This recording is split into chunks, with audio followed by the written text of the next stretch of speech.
Good evening. I am amazed at how many patterns there are in life.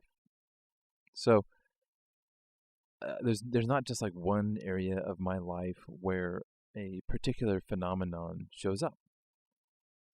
One of the things that I had talked to some folks about just like more than a month ago, probably at least more than a month ago. I haven't really been on the internet much at all. Watching videos, but mostly associated with soteriology. Anyway, while I'm at work, we have instant messaging capacities, and I got a friend of mine who moved down to New Orleans for a job, and he thought it was going to be a totally different thing because he was moving from one type of industry to another, and so he thought, things were going to be different.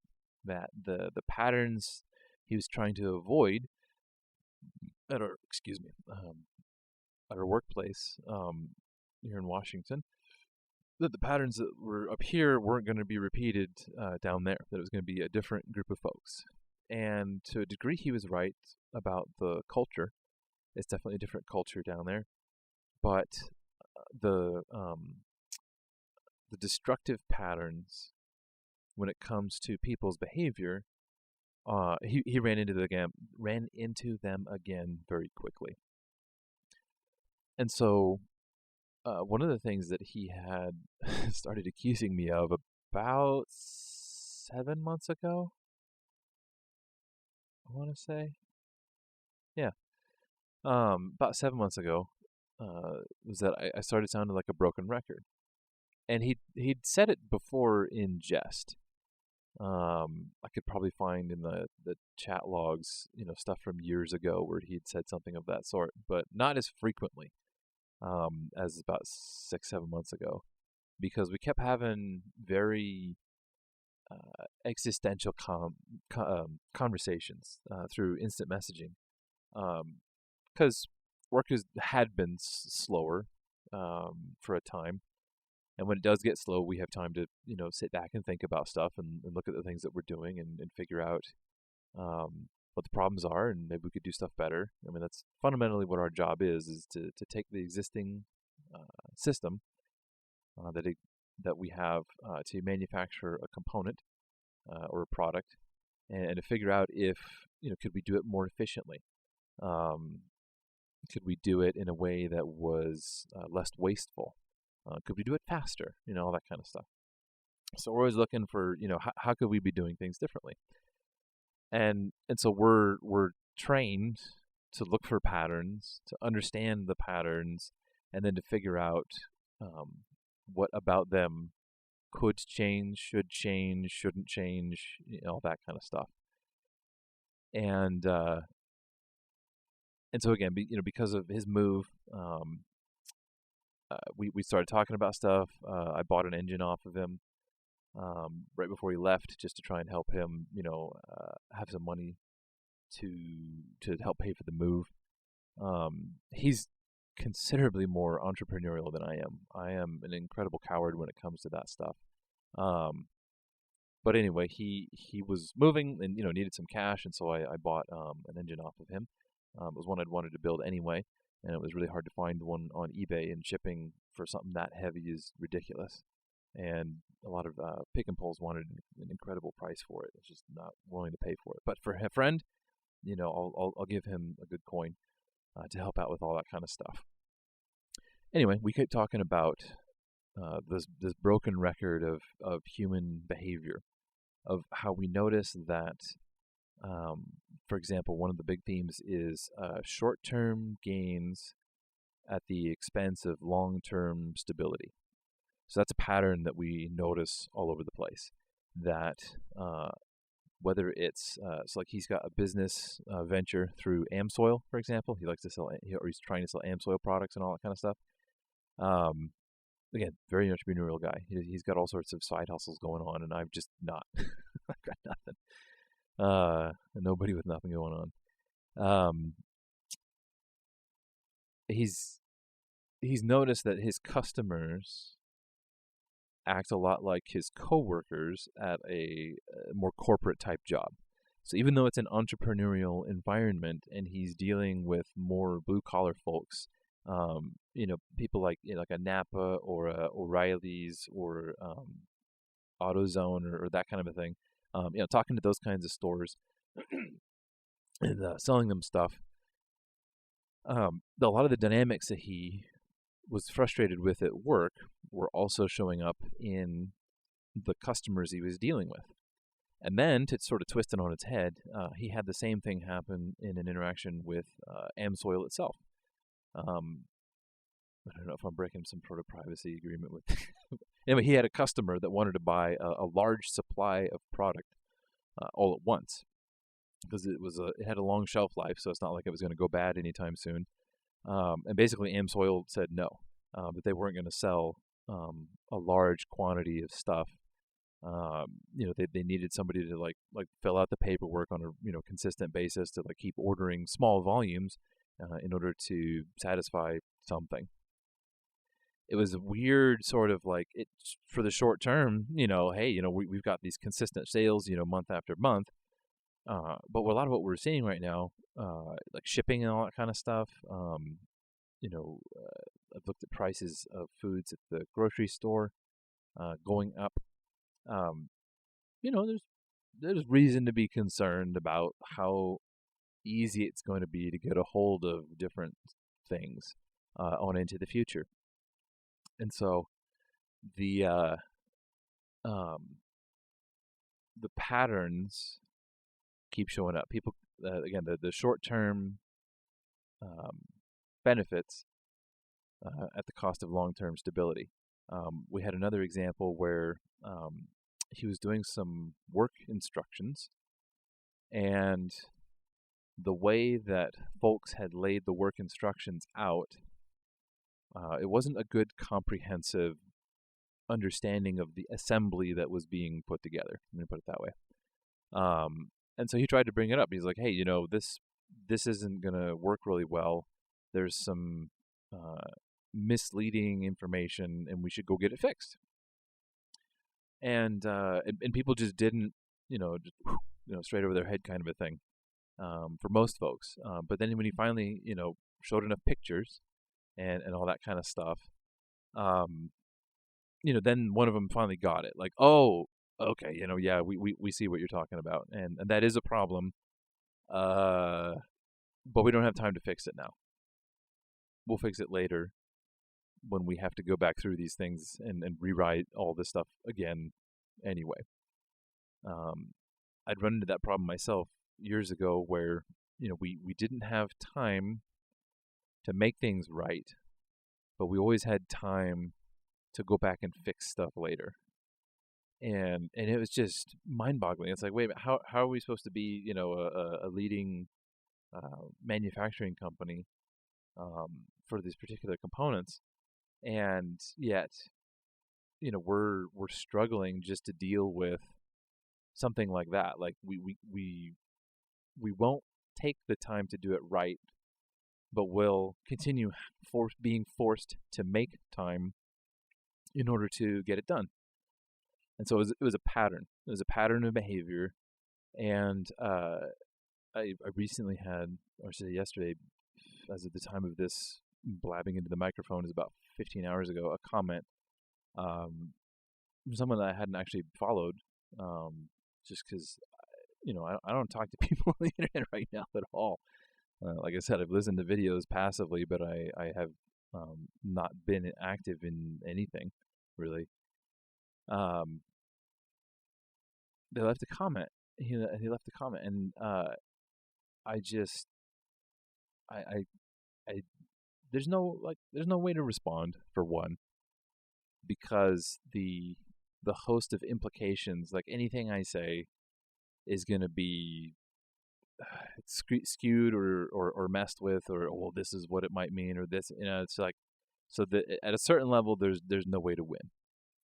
But at the other side of things, like, I make mistakes when it comes to social interactions. In my growing up, there weren't always a lot of other kids my age around. And so I was often spending time with adults, friends of the family, my parents' friends and all that kind of stuff. Uh, so I didn't really get like that hanging out with your own peer group social dynamic understanding. Like it was always this context of, I'm the child, these are the adults, there's probably something they can teach me, there's something that I can learn from them. Um, it's not a conversation of equals. There's a definite hierarchy involved. There's a pattern where I'm the one that needs to learn, and they're the one that can teach me. And so, from time to time, and it's not all the time, but from time to time, I will find myself in the midst of forcing that kind of an interaction with somebody else, and it's just like, oh my gosh, I'm the annoying little brother stereotype, and it's just so embarrassing, and it's so ridiculous, and it's so dumb of me. I'm clearly the problem in that dynamic because I'm not interacting in an appropriate fashion. It's my fault, and I've done it multiple times. Not always on the internet. More often than not, it's in person. But that was an example of when I did it on the internet. So that was again me conforming to a pattern that, as much as I would love to have broken, I still haven't yet. And so, we see these. I grabbed this image. I just Googled, or I didn't Google. I used DuckDuckGo because that's obviously so much better. I just searched patterns, and this was like one of the first things that came up. I was like, here we go. I'm sure somebody somewhere is going to find all sorts of things wrong with the imagery. I don't care. It's an example of different patterns. That was all I was going for there. It's just an example of different patterns. Because I recently started a video series, or at least announced and had a little thing that I was going to do a video series on a particular category of principality that I was calling Atlas. I was calling it Project Atlas because I thought of a couple different avenues to work on, like the things to talk about and all this and the other. Because there was a pattern that I saw at work, at church, and on the internet too, but not in some of the channels that I had been looking at, 7-8 months ago, but in different channels and in different conversations with people. So past couple months, I've been spending more time, in meet space, trying to get to know the other people at the church, and really understand what's been going on in their lives. And through that, what I've noted is, for example, one pattern of people trying to test the waters on, hey, here's this interesting thing that I think the Bible teaches. Trying to be very delicate in couching the topic, because there were so many times when they've been burned by people who disagreed with them that, that they can't just say, well, hey, we think this is what the Bible says about this particular topic. They have to guard themselves and protect themselves because of the patterns that they've experienced. People not respecting them as a person, not treating them as an individual that has understandings of things, and those understandings aren't going to be perfect across the board. So the initiation for the project was no one person or social group or whatever. It's a pattern I've seen everywhere. To give another example of the whole Atlas thing, I had considerable drama at work at the last 6 months of last year, because I was doing my tasks in a particular way, which wasn't what the lead for my team wanted. And he said, you need to go fix this because this isn't right. And I said, well, I didn't say it in person because we were supposed to be using emails and all that kind of stuff, and the guy's passive aggressive and won't talk to me on the phone. He said through email, you got to go fix this because you did it wrong. And then when I pushed back and I said, well, per the guidelines for how we're supposed to do this work, what I did was perfectly appropriate. And, if you have a personal opinion about what I did being right or wrong, We can certainly have that discussion, but you can't like hold up the production process simply because of your personal convictions. Like there's no part in your job role where it says, well, if you just don't like something, you can, just say no. And it went on for months. And at the end of the months, all of a sudden it was, oh, yeah, Nate was right about that actually. Yeah, we do have to go do things differently, all this, that, and the other. And so for months, he's carrying this burden of like, well, I'm just not going to review it. I'm not going to approve it. It's wrong. I don't think it's right, and all this, that, and the other. So I saw the nature of our relationship. We'd been very friendly before. Before we were all forced to work remotely due to the unspecified virus of unspecified origin. Before we had to go and do all that kind of stuff, we would talk. I mean, we would talk all sorts of stuff. We would talk about his life experiences and his particular take on religion and whatnot. We would talk cars.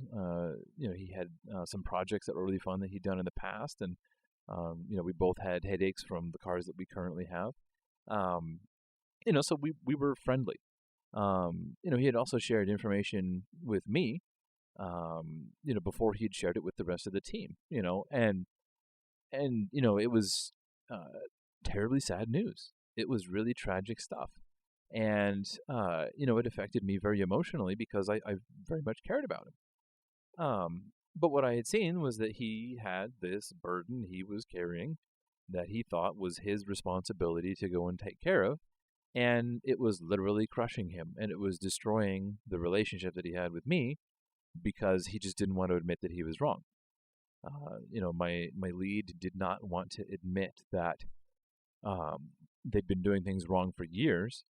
And what made it worse, perhaps, was that this had come just off of the heels of a different conversation where I said, hey, we're supposed to be doing something differently. The process says X, Y, and Z, and we're just not even doing that at all. And there was drama that had gone around on that for 6 months where, no, that's not what we're supposed to do. No, we know what we're doing. You're still new to the program, even though you've been here for, years. You're still the new guy. You're still, again, that annoying little brother who, just can't figure out his own stuff and get his own stuff together. You're just tagging along. So again, patterns.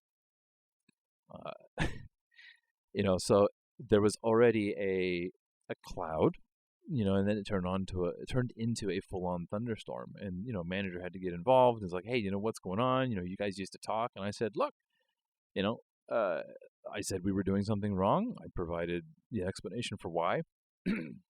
And it was basically rejected because people just didn't like it.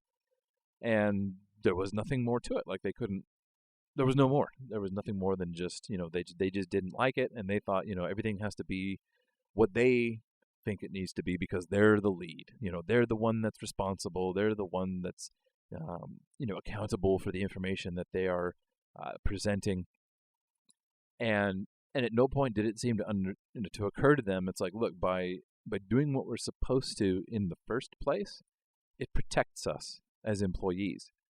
If we're out on, in left field doing whatever we want and something goes wrong, we can be held personally liable for it. And that can include criminal charges, because if the vehicles, that our components are used in, if the vehicles are involved in somebody dying, like they do safety investigations, they try and figure out, what was it that caused the fault, what was it that caused the problem.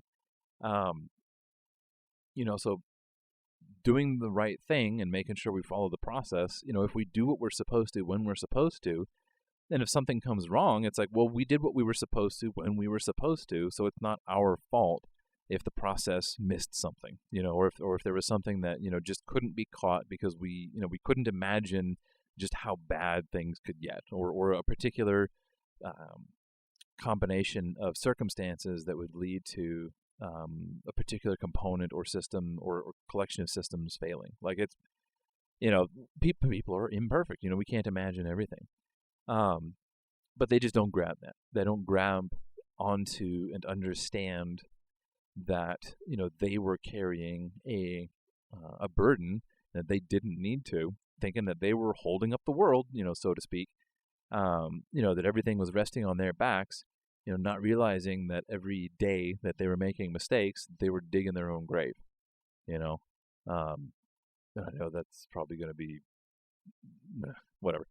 Um, so they thought they were managing everything, that they were taking care of everything, but at every point along the way, they were piling on the responsibility that they would have at some point to answer for why they didn't do what they were supposed to in the first place. Why is it you couldn't make the time to do it right once instead of just getting it done and pushing it on, rubber stamping stuff, and then, figuring you go fix it later. Patterns. So it's not just one area of my life that I see certain dynamics play out, that I see things happening which, when I don't have good words for it, like, I can tell that something is familiar about it. Like, there's something to it. Like, I just can't, and then somebody will come along and they'll be able to put words to it. They'll be able to put a finger on it. They'll be able to label it, to identify it, to explain it. And then I'll do the stupid little brother thing again, make a total ass of myself. But I'll eventually get it. I'll eventually start to understand it on my own and be able to do something with it, and leave the people alone that don't want to be bothered. And so tonight, this rambling is about how it's no one person, no one circumstance, no one situation anymore which is prompting me to go and do what I'm doing. I'm seeing the same stuff everywhere. I'm seeing the same kinds of behaviors from folks who follow Jesus Christ and those who don't follow Jesus Christ. Among those who claim to be liberals and claim to be conservatives. Every demographic has people doing or following the same patterns.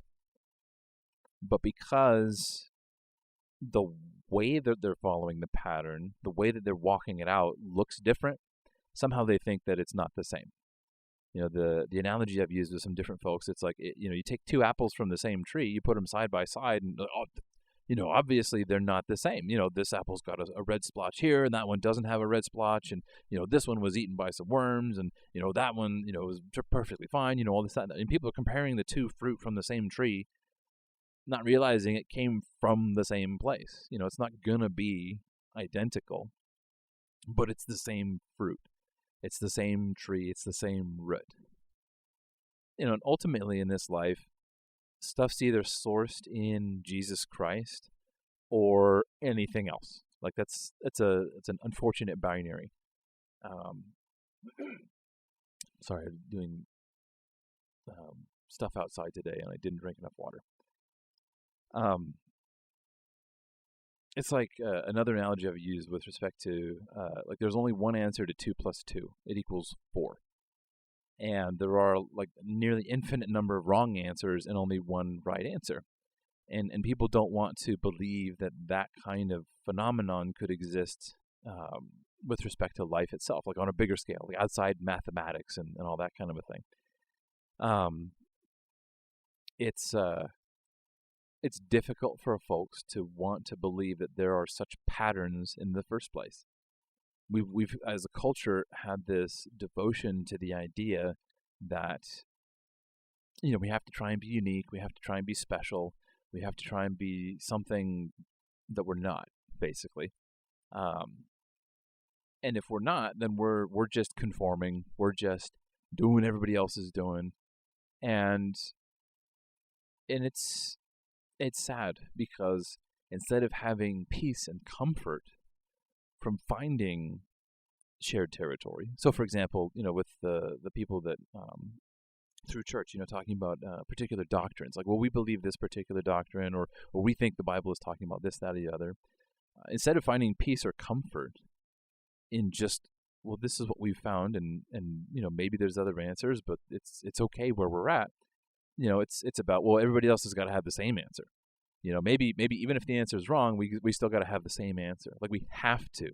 It's not an option. It's not like, well, hey, we'll have an interesting conversation about this, and we'll be okay regardless of what comes of it. It's, we got to have unity on this. We gotta circle around this. And I get the heart, and I don't begrudge people who have that kind of a passion to try and bring unity.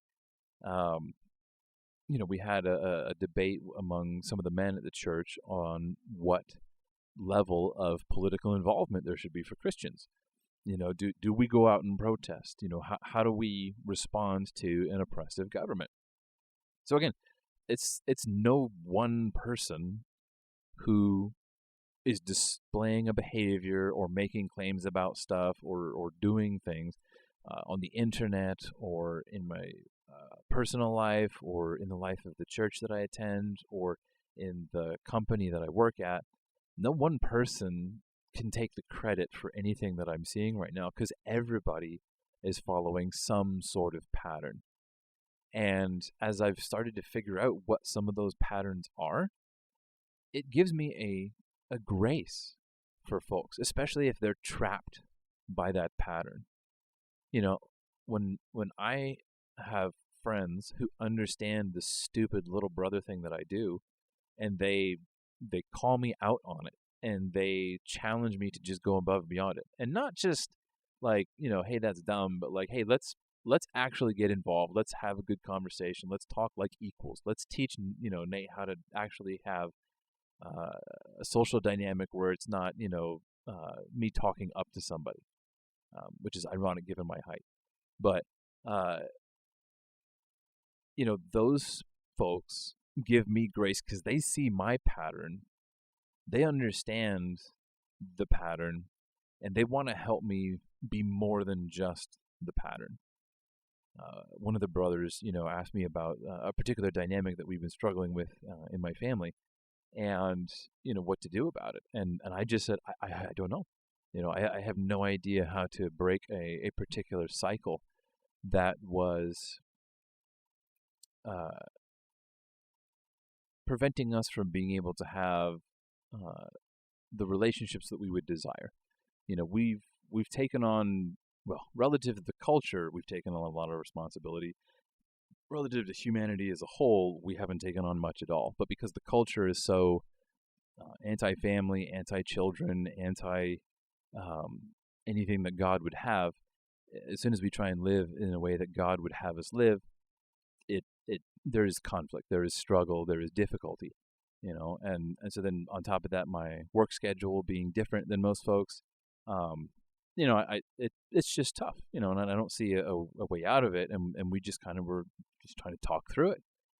They understood the pattern that I was stuck in, and then I needed prayer, and then I needed grace and time in order to try and figure out, is it even a bad thing? Is it a pattern that's really negative, or is it just, it's just going to be a difficult time. It's expected for the stage of life that I'm in, and that's just kind of the beginning and the end of it. So this, in a way, is a long form response to the one comment, but at the same time, it's not even about that. Again, because I've had folks at work, again, who have behaved as if like my world revolved around them, and I was out to get them. So it's like, this isn't even the first time that I've had someone treat me in this particular fashion because they're stuck in a pattern too. Because there's a pattern that they're trapped inside of, that they need other people to understand and give them grace in. And, whether or not I'm able to do that is a different story. But this is the first take on this one. Lots of ums and ahs. It's late, so I'm tired. But I just wanted to get that out. We are pattern-oriented creatures. We don't do a good job of being completely unique, of being completely distinct. But that's okay. And especially if others get to understand what our patterns are and can help us be more than just that, that's a really wonderful place to be. And I would love to be in that place with more folks. But in time. Take care.